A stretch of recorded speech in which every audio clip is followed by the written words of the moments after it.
Welcome aboard to podcast 28 in the series of the Voyage to back Yonder. It's funny that a year ago today is the day that I packed up to move from Colorado to northern Idaho. And the subject of this podcast is about reflections on our destination. So first, let's be honest with ourselves. No matter what someone's beliefs are about what happens after we die, we can mostly agree that we're all going to end up at the same final destination of eternity. Where we end up returning to is where the arguments begin with our fear egos defending a religious or atheistic belief. For the sake of this podcast, we'll focus on a creator's unconditional love and the story of a prodigal child going out into a world of fear to experience the darkness of life to eventually return to the unconditionally loving arms of their parents. So the final destination in this story is a place of unconditional love where we're returned to the memory of who we really are. Powerful, supernatural, eternal spirit beings made from unconditional love. After having been through our journey to the deepest fears of our lives, we have awakened a bit, and the spark to return home has been ignited within us. We've boarded our ship and have set sail to sea. And there are many miles and ports along the way across this mighty ocean. We have an idea of how we want to get back home, but there are always unexpected items that challenge our path, where we take detours to get around obstacles, or a storm steers us off course into a new experience for a bit. When we attach to a specific route for our journey back home, and the journey doesn't go quite as expected, we can become stressed, anxious, dogmatic, stubborn, and freak out about it all. We might fear what it means if the expected course is not unfolding as planned. Am I a failure at being a captain of my ship? Does the Creator have it against me? Am I being punished somehow? Am I even worthy to be the captain of my own ship? And when fear creeps in, our fear ego will provide plenty of reasons why a mutiny on the ship would be warranted. And that's its job, to provide the opportunity for us to choose to feel like we are less and unworthy. This character we're playing in the grand story was designed to experience all this uncomfortable stuff. But we have a life preserver installed within us as well. It's a spark of who we really are, and it sits inside our heart. All the external life experiences are designed to eventually disappoint us and point to this spark in our heart. The spark of unconditional love is who we are and what we're made of. So in the middle of the storms of life and in the darkness of the night, when all seems too much to handle, we can see a small spark glowing inside us. We can take a deep breath, reach out inside ourselves, and touch this spark. Bam! It ignites. Warmth fills our bodies as electricity shoots through all our cells. The joy of unconditional love starts to bubble up as tears form in our eyes. Fear subsides and unconditional love grows. everything starts to come back into perspective. It's like looking down on a small planet from space. The things of this earthly plane become small in comparison to eternity. The experiences of life can free us from the neediness that we're taught when we're pointed outside of ourselves for our fulfillment. The more we expand the inner love, the less attachment we have to the external. We stop feeling loss and less because we realize that we have everything we need right here inside ourselves.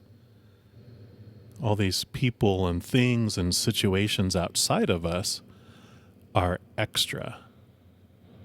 They are characters and props, events for the adventure. In the scheme of eternity, this life here on Earth can seem pretty short. There are 4,680 weeks in a 90-year life. So far, I have lived about 2,714 of those. And many of those weeks have been filled with trying to please others out of fear of being rejected.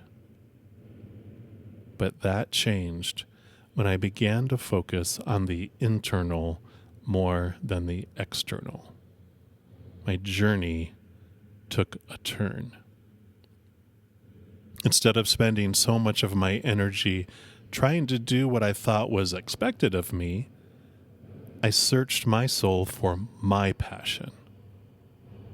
I asked myself, what do I want my dream to look like for the remainder of my weeks? How do I want to express my love to the world? Life is like a horse ride. We can sit and enjoy the journey, allowing the horse to take us where it will.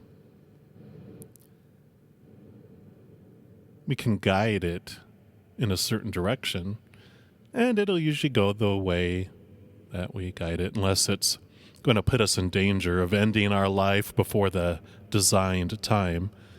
Then the horse might be a bit stubborn and refuse. And we can also face the opposite direction, watching the past, and get to have a long look at doo-doo. All of that's our free will, our power of choice.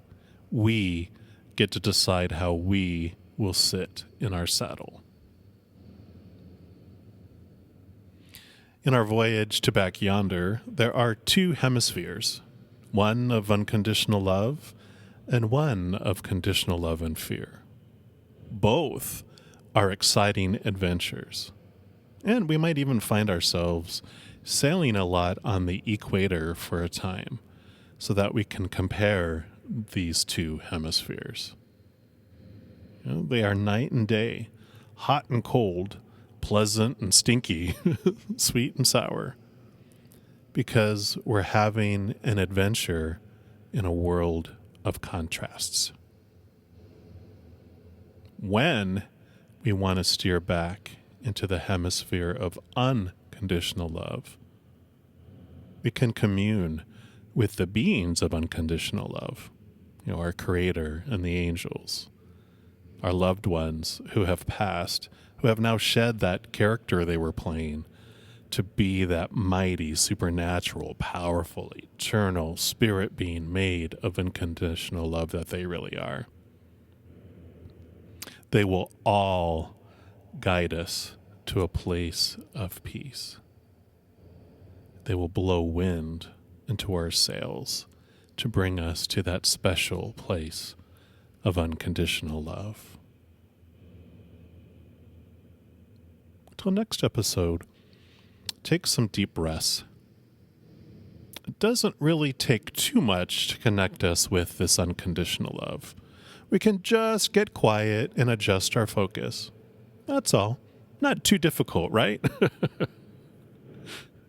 One way that works for me is to get away from all the distractions, turn off the noise, get away from the electronics, the cell phone, social media, and all other people. You don't need to clear your mind, because I found that is impossible in my life. But instead, I refocus my mind intentionally on unconditional love energy. I let it fall from the skies into me. I close my eyes and I focus on seeing the Creator, feeling the beings of unconditional love. I let them touch my own being, my heart, like a big group hug. My body calms. I take deep breaths, breathing in this amazing love without any conditions. And they are all loving me just because I am. My mind clears from the clutter of expectations and fear of letting the world down. The fear of disappointing the Creator of all things subsides as I feel the unconditional love.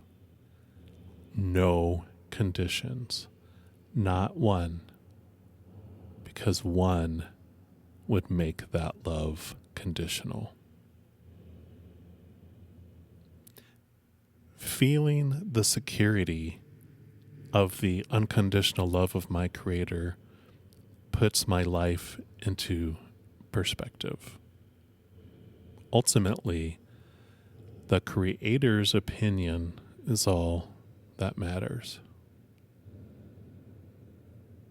If I fear the final destination, it's probably because I fear judgment of some kind from my Creator, or I fear that I become nothing at all. And spending time getting to know the Creator and their posse of unconditional love beings lessens that fear and can even eradicate it. Just know that the Creator of all things is always with you, unconditionally loving you, always listening to you. And they're ready to talk to you when you are ready to reach out to them. The Creator has no expectations, no conditions. The Creator simply loves you and wants you to enjoy the time you are having on this playground, knowing that one day, when all the playing is done, you'll return to their loving arms. Enjoy your voyage. I love you.